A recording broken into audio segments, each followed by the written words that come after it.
Good morning students. Today we are going to see certain topics in theory of machines in friction and applications. Okay, so we are going to see the frictions in pivot and also the collar bearing. So normally what is meant by this, the rotating shaft will be normally subjected to axial thrust.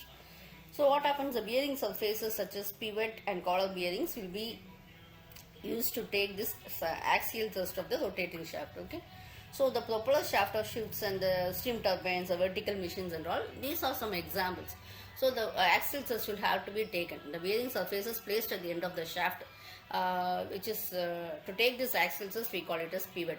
It can be flat surface or conical surface. Okay, when the cone is truncated we call it as truncated or trapezoidal pivot. Okay, so first one is actually the column may be flat surface and all, but the flat surface is, this flat pivot is one of the normally used pivot. Okay, second one is conical pivot and all. Okay, so what happens here is, in modern practice we are going for ball and roller thrust bearings are used when power is to be transmitted, and if the very thrust is very large, as in the case of propeller shaft of ships and all, we go for ball and roller bearings also. Okay, so however it is, we have to reduce the intensity of pressure. That is the major one we have to take into account. Okay, so when you take it as this flat pivot, we can say that when a vertical shaft is rotating, this sliding friction will be along the surface of the contact between the shaft and bearings. Okay, so we have to consider, and we'll have certain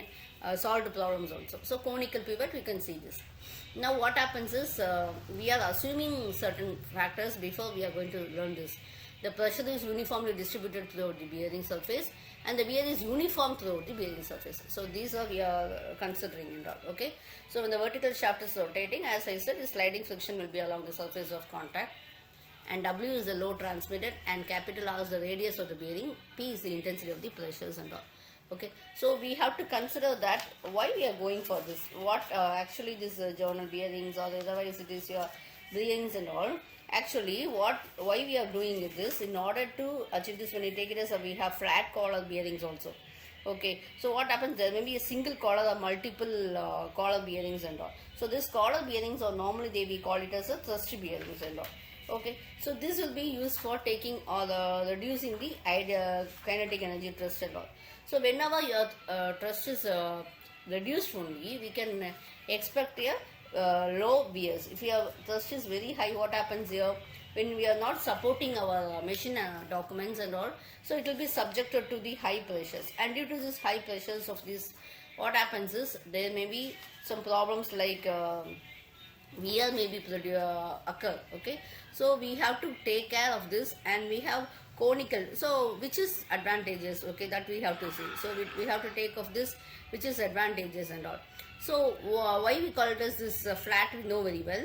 Okay, so next one is your, if you take it as your conical pivot bearing and all. What it is actually, I'll show you the picture.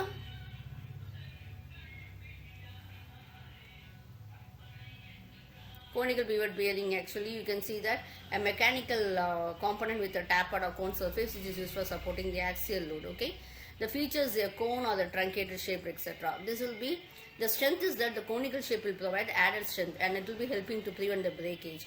So this is being finding applications in heavy machinery like steam turbines and vertical shafts and ship propeller shafts and all. Okay, it can be trapezoidal and all. So design calculations can be, we can make the calculations either based on uniform pressure or uniform wear theories and all. Okay, so normally the rate of wear is a key design factors and all. So while we can maintain it as, we can assume it as constant, and you can do this, and you can predict the lifespan and all. Okay, next one is actually your truncated bearing, isn't it?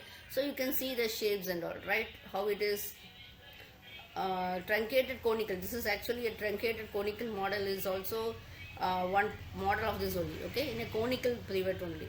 Okay, this is somewhat similar to your conical model only, but the shape will be somewhat different.